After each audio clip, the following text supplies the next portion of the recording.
নমস্কার বন্ধুরা, আজ আমি একটি নতুন স্বাদের গল্প নিয়ে হাজির হয়েছি আপনাদের সাথে। যাকে নিয়ে গল্পটি বলবো সে হলো আমার গর্ভধারিণী মা। গল্পটির নাম মাটির ঘরে মাটির মা। তাহলে চলুন বন্ধুরা, আর এক ফোঁটাও দেরি না করে শুরু করি সেই মাটির গন্ধমাখা গল্পখানি। আমি যখন ছোট ছিলাম, যখন থেকে আমি বসতে শিখেছি আর কি, আমি দেখেছি আমাদের একটি মাটির ঘর ছিল। প্রতিদিন আমার মা সেই ঘরখানি গোবর মাটি দিয়ে লেপে পুছে রাখতো। তাতে আবার আলপনা এঁকে রাখতো। শুকিয়ে গেলে খুব সুন্দর লাগতো দেখতে। আমাদের উঠোনের উপর দিয়ে সবাই যাওয়া আসা করতো। আমার মায়ের কাজকর্ম দেখে সবাই খুব প্রশংসা করত।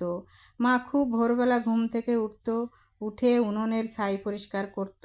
এঁঠো বাসনগুলি পুকুর ঘাটে ভিজিয়ে রাখতো। তারপর বাড়ি ঘর সব কিছু ঝাড় দিয়ে পরিষ্কার করত। গোবর দিয়ে ছড়া দিত উঠোনে, এতে গৃহের মঙ্গল হয়। তারপর সমস্ত ঘর বাড়ি লেপাপোছা করে উঠোন টুটন সব কিছু লেপে পুছে শেষে পুকুর ঘাটে যেত বাসন মাজতে। ছাই আর বালি মাটি দিয়ে ধানের কুটো দিয়ে বাসন মাজত। ধানের কুটো মানে ধান ঝাড়ার পর যে কুটো বের হয় সেটা আবার গরুতেও খায়।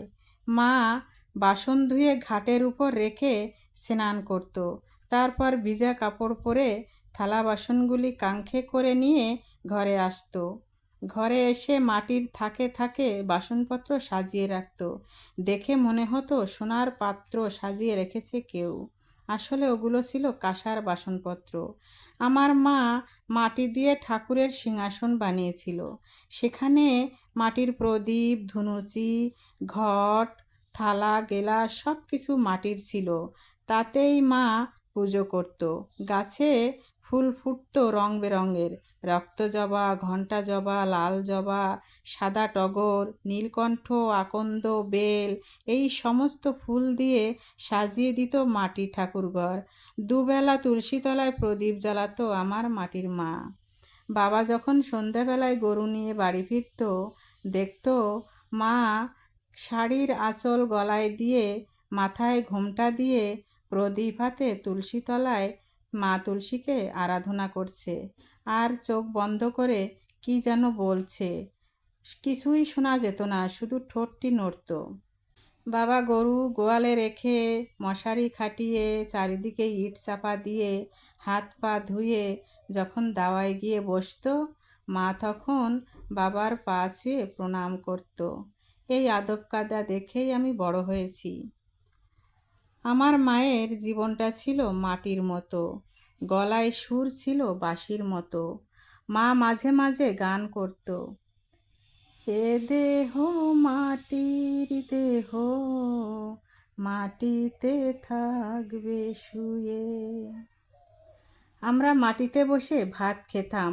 তাল পাতা বা খেজুর পাতা পাটি মাটিতে পেতে দিত মা। কাঁসার গিলাসে জল, কাঁসার থালায় ভাত, কাঁসার বাটিতে তরি তরকারি দিয়ে সাজিয়ে দিত মা। একদিনও দেখিনি অপরিষ্কার জায়গায় আমাদের খেতে দিয়েছে। সব সময় পরিষ্কার পরিচ্ছন্ন গোছানো থাকতো আমার মাটির ঘর। খড়ের চাল, হোগলার বেড়া আর পাটকাঠির দরজা নিপুণভাবে আঁকা থাকতো সেই মাটির ঘর। আমার মা সেই মাটির ঘরে মাটির ভাঁড়ে দই পাতিয়ে রাখতো শিকের উপরে। সেই শিকেটাও আমার মা বুনতো পাটের সুতো দিয়ে। আমাদের উঠোন দিয়ে কত মানুষ যাওয়া আসা করতো। কখনো সখনো জল খেতে চাইলে আমার মা কাঁসার গ্লাসে জল দিত আর মাটির থালায় চিড়ে মুড়ি খেতে দিত। সেই মানুষগুলো খুব তৃপ্তি করে খেত। আমার মা চাল রাখতো মাটির হাঁড়িতে, চিড়ে মুড়ি, খই, ধান, সর্ষে সমস্ত কিছু রাখতো মাটির হাঁড়িতে। জল আনতো মাটির কলসিতে, রান্না করতো মাটির হাঁড়িতে। তার যে কি স্বাদ অতুলনীয়! মাটির ফসল মাটির হাঁড়িতে রান্না আর মাটিতে বসে খাওয়া, এ অন্যরকম সুখ। ধুলো উড়ানো পথে খালি পায়ে আমরা খেলাধুলা করতাম। খালের ধারে ওড়া গাছ আর ক্যাবড়া গাছ ছিল। আমরা বাঁশের কঞ্চি দিয়ে লোগো বানিয়ে ওড়া ফুলের কুড়ি তুলতাম বিকেলে। তারপর সেই ফুলের কুড়ির গোড়া থেকে একটু করে কেটে মাটির থালায় একটু জল দিয়ে বসিয়ে দিতাম। সারা রাত থাকতো, সকালবেলায় তাতে মধু হতো। সেই মধু আমরা খেতাম, অরিজিনাল প্রাকৃতিক মধু। গ্রামের এই মেঠো পথেই আমরা স্কুলে যেতাম। এই মেঠো পথ বর্ষাকালে জলে ডুবে যেত।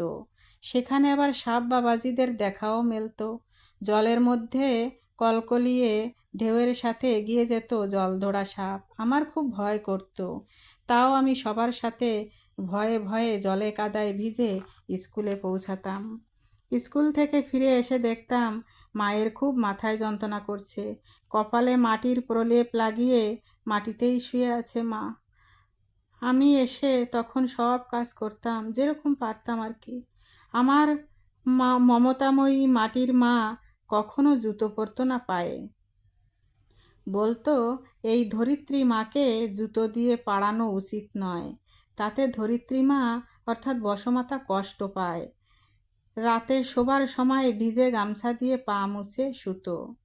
বেশি ঝড় বৃষ্টি হলে বা ভূমিকম্প হলে আমার মা তেল সিঁদুর দিয়ে বসমাতার পুজো করত, অর্থাৎ মাটির পুজো করত।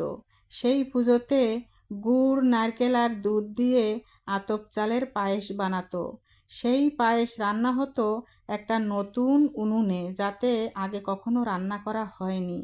আমাদের গায়ে ঘা পাচড়া হলে আমার মা মাটির প্রলেপ লাগিয়ে দিত, তাতেই সেরে যেত।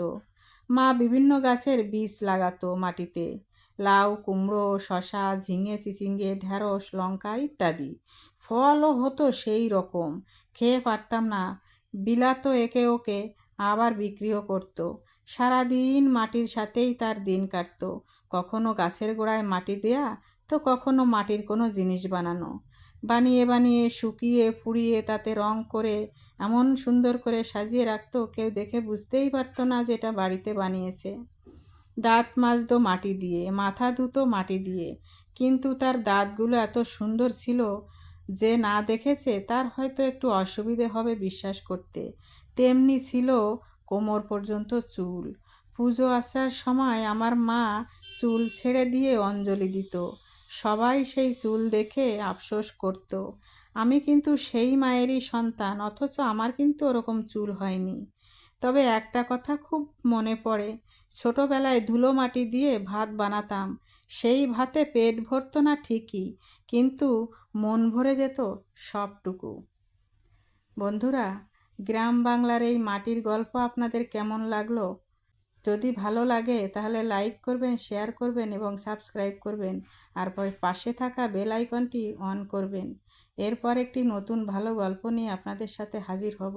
ততক্ষণ আপনারা সবাই ভালো থাকবেন, সুস্থ থাকবেন।